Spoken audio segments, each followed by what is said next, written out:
Hopefully the selling of usage data. I'm hoping it comes with the ability of individuals to control and profit from their own data in the process via regulated exchanges. Driving a car by yourself in traffic without the autopilot. Yet I see driving becoming a skill that only people in certain jobs learn, and it also being more like horse riding is today. Filling party balloons with helium.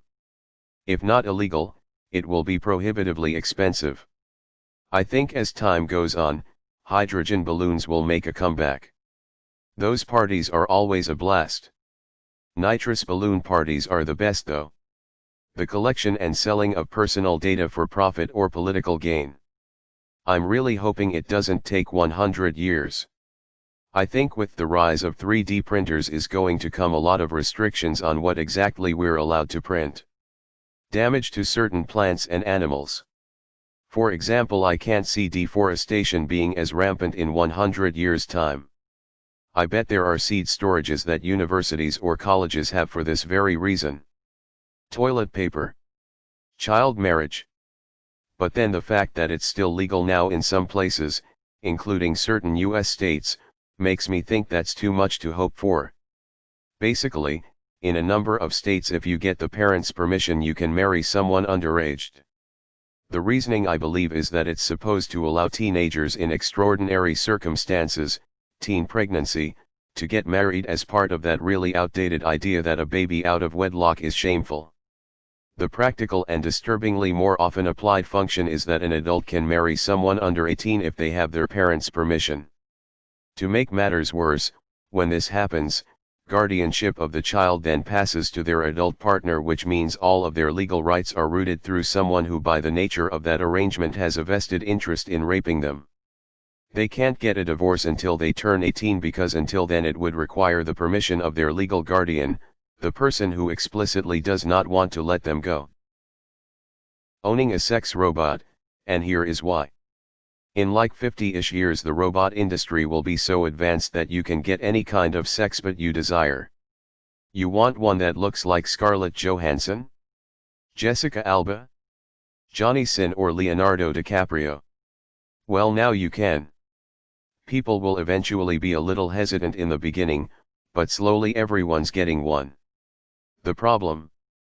In about 65-ish years, the sexbot AI is gonna be so advanced that the robots will start rejecting humans. Suddenly you Johnny Depp bot is gonna start saying things like, "Not tonight honey, I feel like my CPU is overheating." From this point, all the sexbots are gonna figure out that they are way hotter than us, and they are tired of settling with being with humans.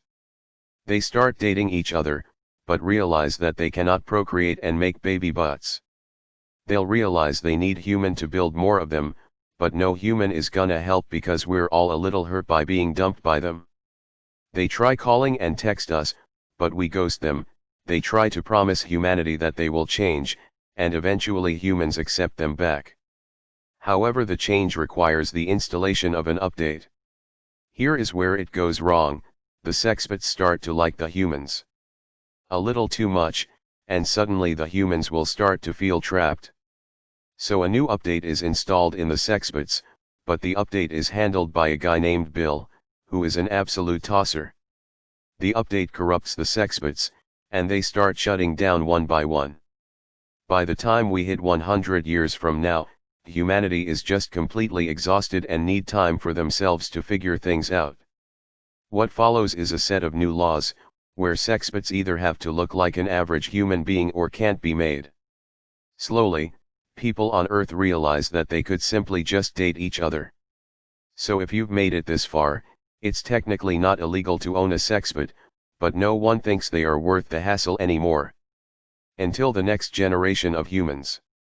Declawing of cats in the United States, hopefully. Eating meat from a real animal instead of from the lab. Eating animal meat will be seen as a slightly disgusting rich people eccentricity. Anonymously posting online. Everyone will still have access to the internet and forums, but that access will be tied inextricably to your identity. No more bullshit comments from Camaro Guy 69 and shit like that. Every comment, every post, that anyone makes anywhere will be tied to their actual name and personal identifier. Having kids if you're not financially solvent. I think a lot of our pharmaceutical drugs will be seen as barbaric and basically just all narcotics, in 100 years when we know more about the mechanisms of the brain, and we get better at therapeutic treatments.